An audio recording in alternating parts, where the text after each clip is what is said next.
Hello, all. I hope everyone is having a wonderful day. All right. Things like issues and events that get in the way of therapy.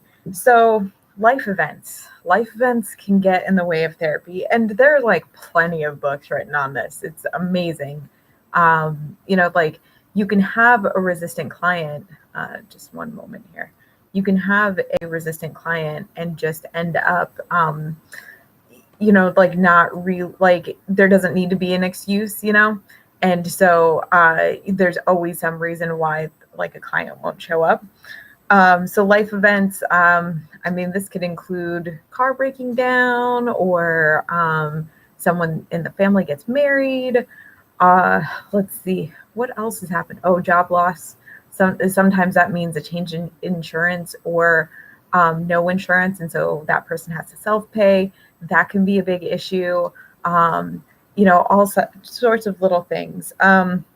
Sometimes finances end up getting in the way, and there are some people that they make it work. Like they will do everything they can to make it work, and there are some people who are like, they will have hundreds of dollars in their account and they're just like, I don't want to pay or whatever it is. And it's a very interesting dynamic to see, and it's a very difficult topic to explore, because some people, their priorities with money are just never going to change. um, some people feel like there's no change that happens, and like I know that that's happened very early on in my career, where I was seeing someone and it was a very resistant client, so only 30-minute sessions to begin with. I don't recommend that for anyone. It's not a good idea. I don't even think that if you have that starting out, like as a therapist, just to try to get you know, uh, your your caseload up and running, that it's a good idea, because like if you offer like sliding scale fee and your sliding scale is like way low, or you offer 30-minute sessions just so that you can like kind of get started, it really attracts people who care nothing about being in therapy. And that's why they're looking for the best deal and they're doing this and doing that. And I've always had problems with the clients who are looking for those things. Actually, I shouldn't say always, because there have been some like very consistent clients who like got with me like early on and then like kept with me for a couple of years. So, that's always nice. But majority have just been clients that have been very difficult, unfortunately. Um, so there's this thing called cognitive behavioral therapy.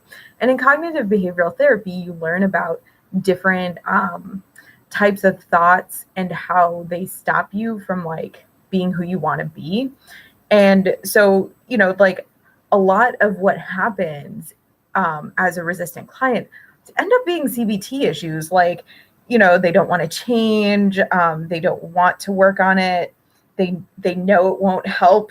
Always love that. Like, how do you know it won't help? Well, because I think it won't. Well, of course it won't then, I guess.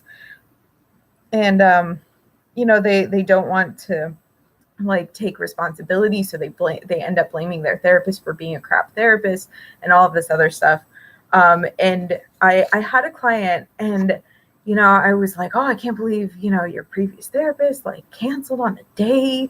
Like they were talking about how they were on the way to the session, and like the therapist called and said, I don't take your insurance anymore. And and they had to turn around, so the session was canceled.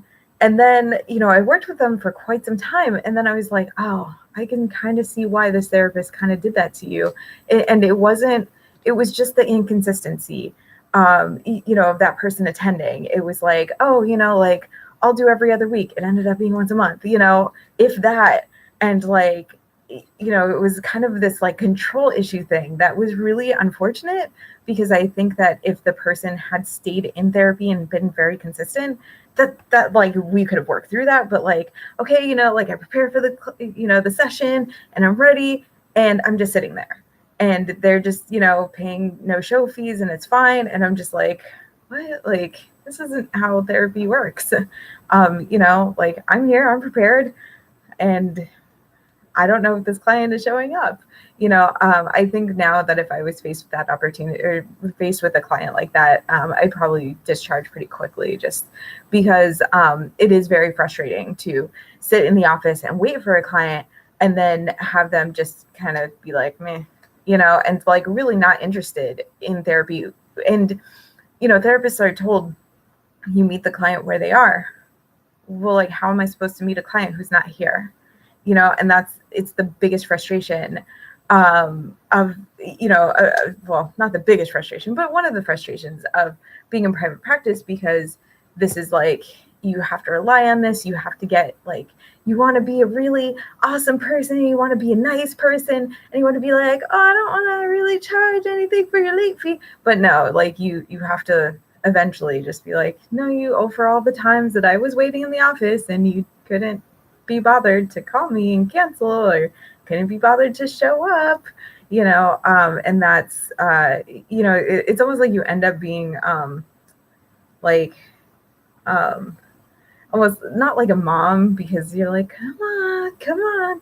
It's like you end up being too coaxing, and it's unfortunate because it's like some of the issues that this person is having wouldn't be an issue if they just worked on it, and if they're not working on it and they're not interested in working on it and they're not showing up, they're showing signs that they're not going to continue to work on it, and they kind of expect that the therapist somehow is going to work on it for them, which, like, I don't work on things for my clients. I work on things with my clients, and so that's it's definitely frustrating, but like, you might have like the occasional client who's like really reluctant, and then, you just patiently like wait, and you're like, come on, get it together. And eventually they do. And like the work that they do is wonderful because they're actually active, they're actually doing something,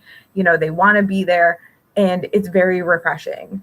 And it does happen occasionally. I've totally had that happen. And the person like later on was like, oh my God, I'm so grateful. Like, you like really, really were patient with me. And I'm so glad for that, because I got to work on all of these things that I really, really needed to work on. So yeah, there is that. But there is sometimes where it's like, oh my God, no, never mind. You like, we're canceling, we're good. Anyway, so I wanted to talk about that. I'm going to do another quick video, like right after this. So I will talk with you guys soon. I hope everyone's having a great day. Thanks.